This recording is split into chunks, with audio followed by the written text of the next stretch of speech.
Video ನೋಡ್ತಾರ ಪ್ರತಿಯೊಬ್ಬರಿಗೂ ಈ ಕಿಚ್ಚನಿಂದ ನಮಸ್ತೆ. ವಿಡಿಯೋ ಮಾಡೋದಕ್ಕೆ ಒಂದು ಕಾರಣ ಇದೆ, ಬಹಳ ಮುಖ್ಯವಾದಂತ ಕಾರಣ.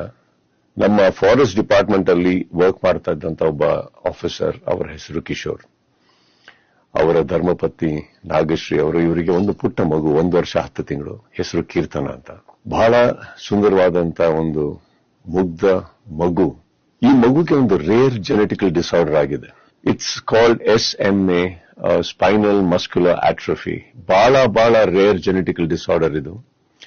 ಇದಕ್ಕೆ ಒಂದು ಔಷಧಿ ಇದೆ, ಇದಕ್ಕೆ ಒಂದು ಗುಣ ಆಗುವಂತ ಎಲ್ಲ ಸಾಧ್ಯತೆ ಇದೆ. ಆದರೆ ಆ ಒಂದು ಮೆಡಿಕಲ್ ಟ್ರೀಟ್ಮೆಂಟ್ಗೆ ಬೇಕಾದಂತ ಒಂದು ಮೊತ್ತ, ಆ ಫಿಗರ್ ಕೇಳಿದ್ರೆ ಒಂದು ಆಕ್ಚುಲಿ ಮೈ ಜುಮ್ ಅನ್ಬೇಕು. ಈ ಟ್ರೀಟ್ಮೆಂಟ್ಗೆ ಬೇಕಾಗಿರೋದು 16 ಕೋಟಿ, 16 crores. ಬಟ್ ಅವರು ತಂದೆ ತಾಯಿ ಎಲ್ಲದನ್ನು ಬಿಟ್ಟು ಅವರ ಆಸ್ತಿಯನ್ನ ಕೂಡ ಮಾರಿ ಎಲ್ಲ ಮಾಡಿ ಈ ಮಗುನ ಉಳಿಸ್ಕೊಳ್ಳೋ ಪ್ರಯತ್ನದಲ್ಲಿದ್ದಾರೆ.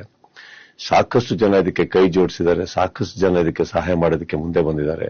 ನನ್ನ ಕೈಲಾಗಿದ್ದು ಕೂಡ ನಾನು ಏನು ಮಾಡಬಲ್ಲೆ ನಾನು ಮಾಡಿದ್ದೀನಿ. ನಾನು ಈ ವಿಡಿಯೋ ಮಾಡೋದಕ್ಕೆ ಮುಖ್ಯ ಕಾರಣ ಅಷ್ಟೇ, ಒಂದೇ ಒಂದು ರಿಕ್ವೆಸ್ಟ್. ಇಲ್ಲಿ QR ಕೋಡ್ ಇದೆ. ಈ QR ಕೋಡ್ಗೆ ನಿಮ್ಮ ಕೈಲಿ ಸಹಾಯ ಮಾಡೋಕ್ಕಾಗುತ್ತೋ ಖಂಡಿತ ಮಾಡಿ. ಆ ಮಗು ನಮ್ಮ ಕೀರ್ತನನ್ನ ಉಳಿಸ್ಕೊಳ್ಳೋ ಪ್ರಯತ್ನ ನಾವೆಲ್ಲರೂ ಸೇರಿ ಮಾಡೋಣ.